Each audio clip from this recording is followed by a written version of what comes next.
Bonjour et bienvenue à la Minute du Conseil en Gestion. Je suis Philippe Ligori et en tant qu'expert comptable, j'ai accompagné de nombreux créateurs et repreneurs d'entreprises. Pendant plus de 25 ans, j'ai accompagné plus de 300 créateurs, à la fois dans la phase de préparation de leur projet, de la mise en forme des chiffres de leur modèle économique, pour aller chercher des financements bancaires ou pour passer devant un comité de labellisation.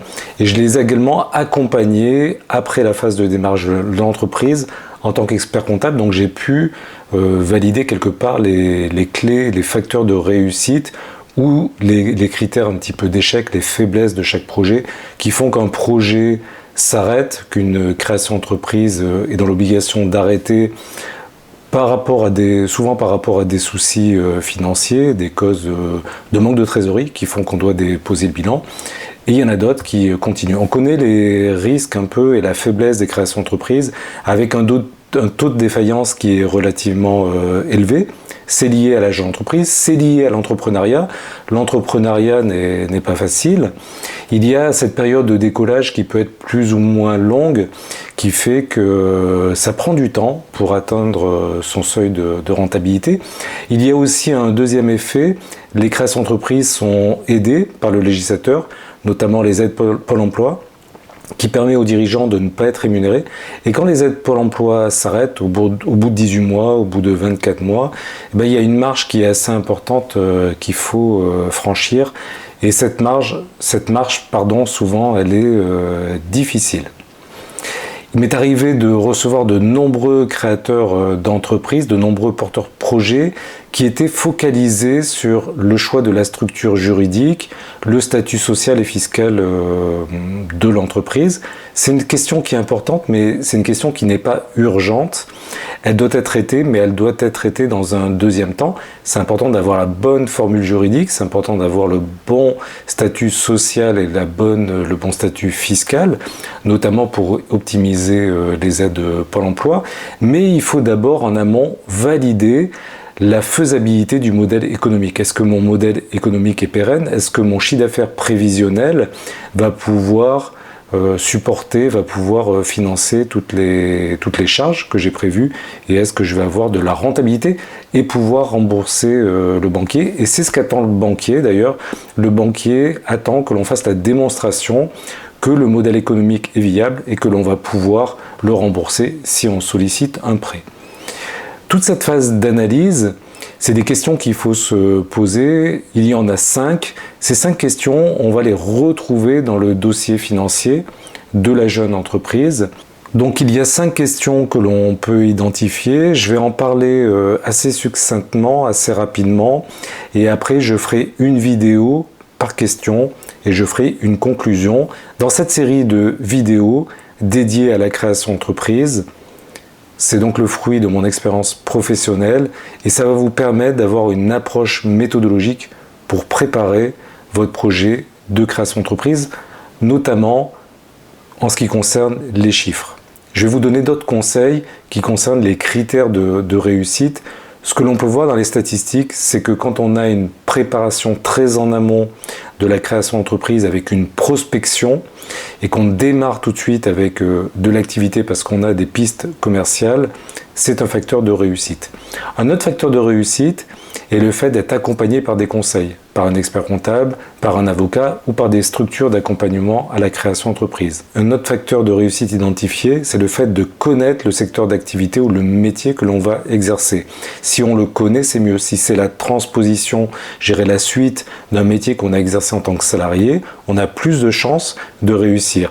Si par contre on ne connaît pas ce métier, beaucoup de personnes vont dans la restauration, c'est un métier, il faut être professionnel, ça prend du temps, donc il faut vraiment veiller à se former pour éviter les écueils.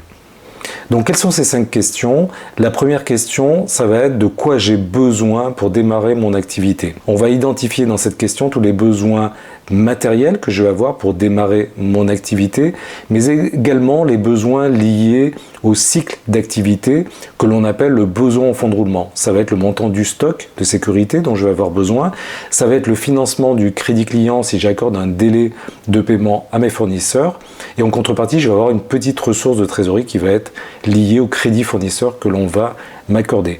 Donc de quoi j'ai besoin est la première question à se poser. On va identifier ces besoins et on va les quantifier en montant hors taxe parce que la TVA je vais la récupérer. Et ça va nous permettre de répondre à la deuxième question qui est celle du financement de ces besoins. Comment je finance mes besoins pour démarrer mon activité? Il y aura deux types de financement. Le financement interne propre que je vais apporter, le financement du dirigeant, le capital ou l'apport en compte courant, et le financement externe qui va être le financement du banquier ou des prêts d'honneur ou des aides à l'investissement par exemple. Une fois que l'on aura posé ces deux questions, que l'on va retranscrire dans le cadre du plan de financement, qui est le premier outil du dossier financier, on va se poser la question de l'équilibre financier.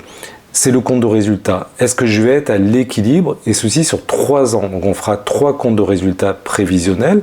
Le compte de résultat prévisionnel, ce n'est ni plus ni moins que la transposition dans le futur d'un compte de résultat qui représente le passé. On verra également quel est le seuil de rentabilité dans cette question.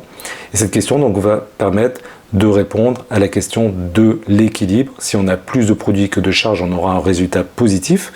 On va donc générer potentiellement de la trésorerie et cette trésorerie permettra de rembourser l'emprunt bancaire que l'on va solliciter auprès du banquier. Donc le banquier attend de la rentabilité dans le cadre des 3 budgets qu'on va lui présenter.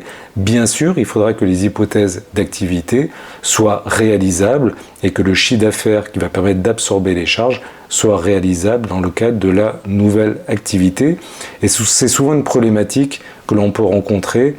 Et j'ai pu constater que dans une grande proportion de projets, le chiffre d'affaires prévisionnel était trop haut et n'était pas atteint. C'est pour ça que c'est important de quantifier, de préciser le seuil de rentabilité, le point mort, le chiffre d'affaires à réaliser pour avoir un résultat à 0. Ça, c'est la 3e question.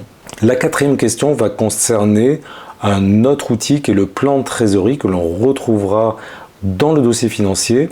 Ce n'est pas forcément une obligation, mais c'est important si on a une saisonnalité dans l'activité, qu'on a des pics d'activité, il va falloir veiller à ce que la trésorerie soit équilibrée. Donc la question c'est, est-ce que ma trésorerie sera à l'équilibre sur les 12 premiers mois d'activité? C'est donc le plan de trésorerie qui va y répondre et il prendra des informations qui seront dans le compte de résultat, mais par contre on intégrera la notion de TVA, le remboursement des emprunts, des éléments qui ne sont pas dans le compte de résultat seront précisés dans le plan de trésorerie parce que ce sont des éléments de trésorerie. La dernière question va concerner les équilibres financiers sur une durée de 3 ans. Le dossier financier a une durée de 3 ans et ça c'est dans le plan de financement que l'on va retrouver cet équilibre. Si on a de nouveaux investissements, si on a des financements complémentaires qui vont arriver, l'augmentation d'activité en 2e année, en 3e année va être intégrée dans ce plan de financement sur la durée de 3 ans. Et il faudra une cohérence globale, il faudra que la trésorerie en chaque fin d'année soit positive. C'est une démarche itérative. Si j'ai une problématique à un moment donné de trésorerie, il va falloir que j'en tienne compte au niveau de mon compte de résultat prévisionnel par rapport aux frais financiers que cela va générer. Si je fais appel à du découvert bancaire, par exemple, si je fais appel au banquier pour financer ce besoin de trésorerie. Voilà, c'est une présentation un petit peu globale, peut-être un peu rapide, mais on va rentrer dans chacune de ces questions et donc chacune de ces 5 étapes. Donc, pour résumer en synthèse, 5 questions, 5 étapes. De quoi j'ai besoin? Comment je le finance? Est-ce que je vais être à l'équilibre sur le plan de la rentabilité, le compte de résultat prévisionnel?